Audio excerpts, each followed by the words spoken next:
Would you like to start a hobby that can be fun and challenging?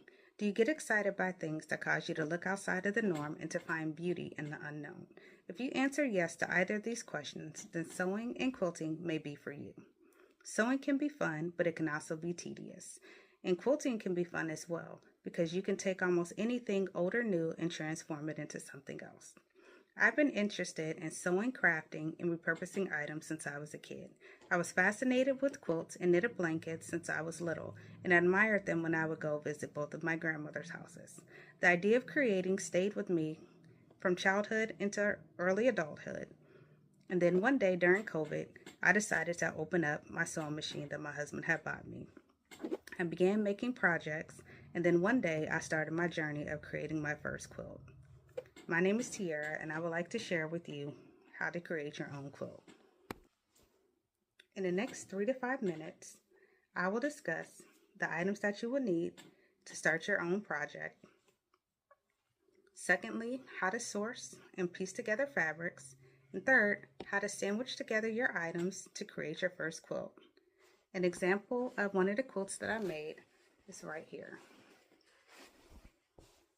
This is a baby quilt that I have pieced together. And today, I will take you on a journey on how to create another one. The first step in your quilt making process is going to be the planning. During the planning period, you will determine which materials you will use. For this project, I'm going to be using what is called a jelly roll. I'm using cotton quilting fabric. I'm using cotton because it provides the biggest variety of colors and patterns for the price. You will also need clips or pins, a rotary tool or scissors, a seam ripper, heavy-duty thread, quilting ruler, and lastly, a sewing machine. When choosing the fabrics for your quilt, you first want to think about who the project or what the project will be for. For instance, depending upon if you're going to use the items in the wintertime versus the summertime, if the item is going to be for a person, if it's going to be for a pet, is going to determine the purpose of your project, how much you're going to be willing to spend, as well as how much time and effort you're going to put into the project. When sourcing the materials, you don't always have to go out and buy something new.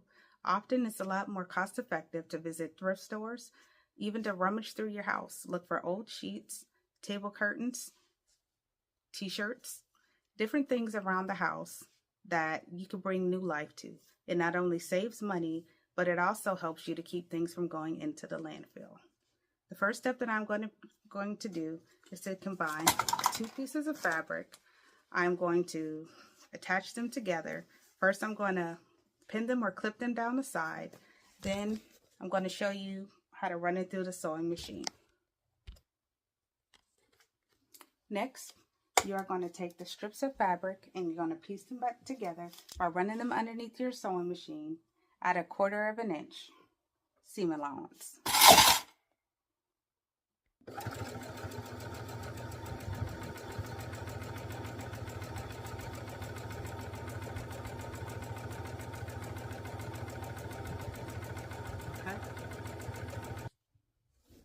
After you've pieced together all of your strips from your jelly roll, you should be left with a quilt top that looks similar to this.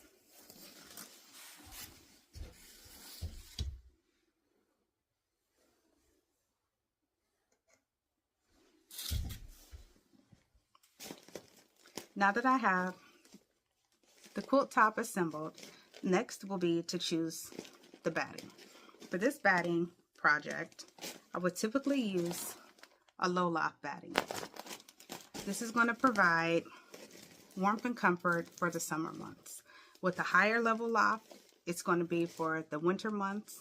Loft basically just means the thickness of the internal material.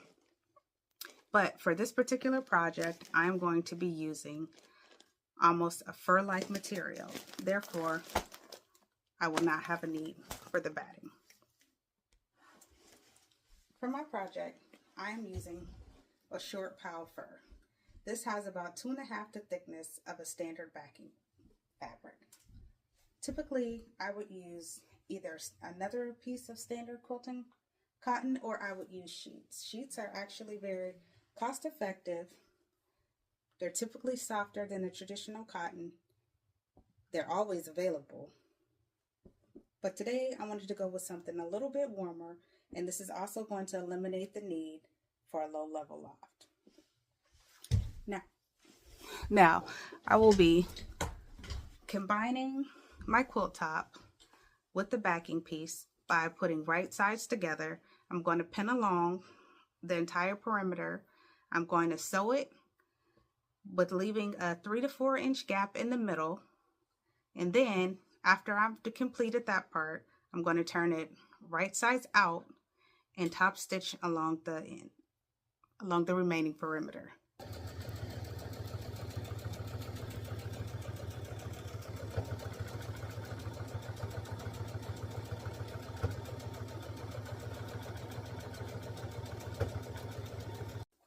Okay, one of the final steps is to take the blanket in the hole. You're going to reach all the way down until you find the corner and pull it right side out. Upon doing so, you're going to take it, make sure that all of the corners are completely poked out, and then you are going to top stitch around the entire quilt, ensuring that there are no holes, and then you will sit back and admire your work. Next, you stand back and admire your work.